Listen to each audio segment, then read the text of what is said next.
Jadi gambarannya teman-teman begini. Kita ini berada di dalam satu ruangan.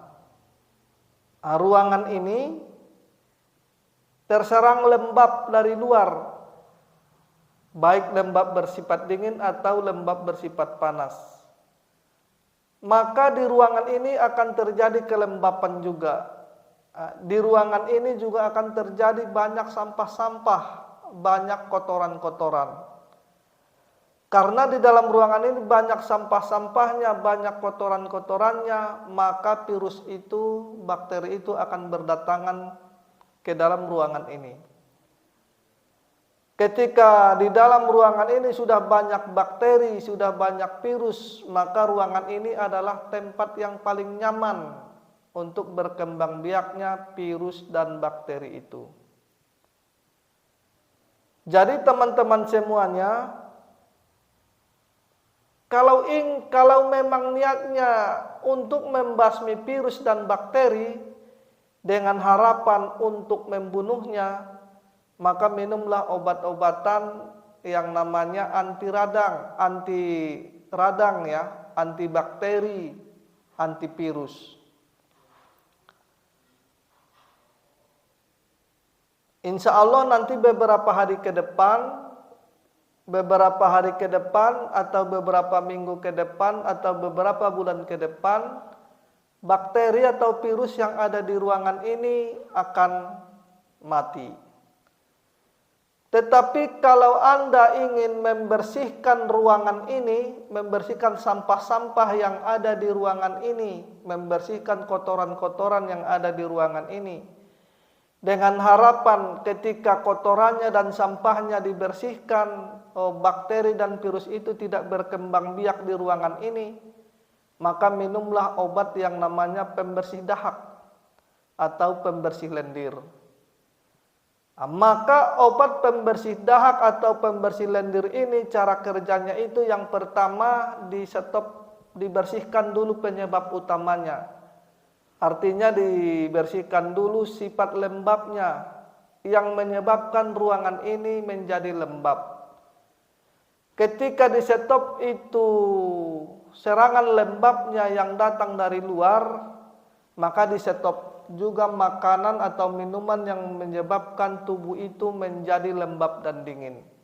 Sehingga itu sudah disetop, maka dibersihkanlah ruangannya. Setelah dibersihkan ruangannya, dibersihkan sampah-sampah yang ada di dalam, dibersihkan bakteri virus yang ada di dalam, insya Allah nanti ruangan ini akan bersih. Maka ruangan ini akan steril. Artinya di dalam ruangan ini virus dan bakteri ini tidak berkembang biak lagi. Berarti gambaran obat itu ada dua. Ada yang sifatnya membasmi atau membunuh bakteri dan virus itu. Ada yang sifatnya membersihkan ruangannya biar bakterinya tidak tinggal di dalam. Jadi ini juga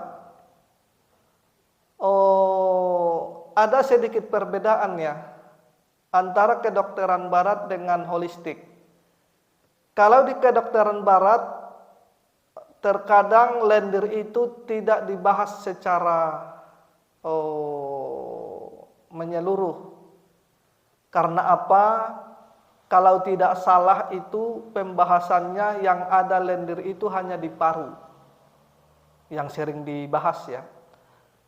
Tetapi kalau di tempat kita itu kan ada lendir yang ada di tenggorokan, ada lendir itu yang ada di mulut, ada lendir itu yang ada di kerongkongan, ada lendir itu yang ada di paru, ada juga lendir itu yang ada di lambung, ada lendir itu yang ada di usus kecil, ada lendir itu yang ada di usus besar.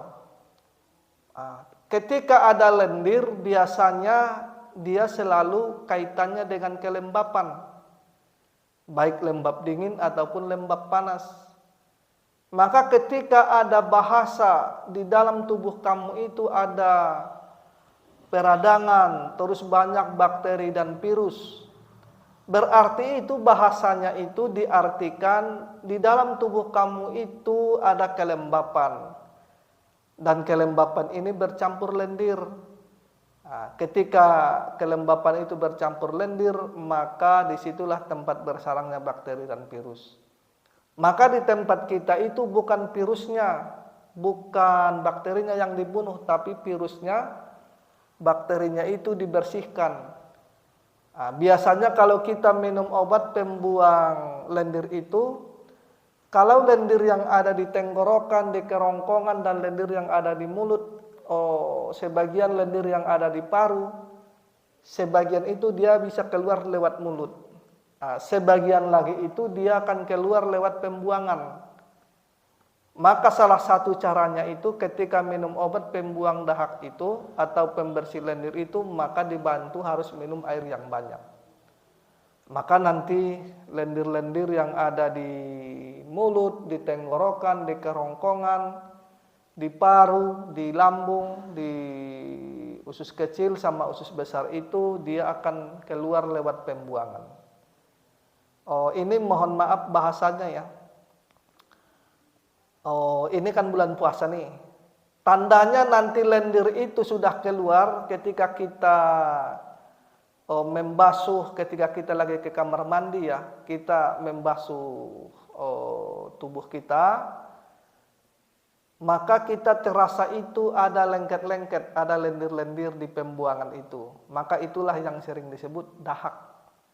Itulah yang sering disebut lendir. Maka biasanya lendir itu dia akan keluar lewat pembuangan. Jadi gambarannya teman-teman begitu ya. Jadi nanti antara perbedaan antara antivirus, antibakteri, dan anti radang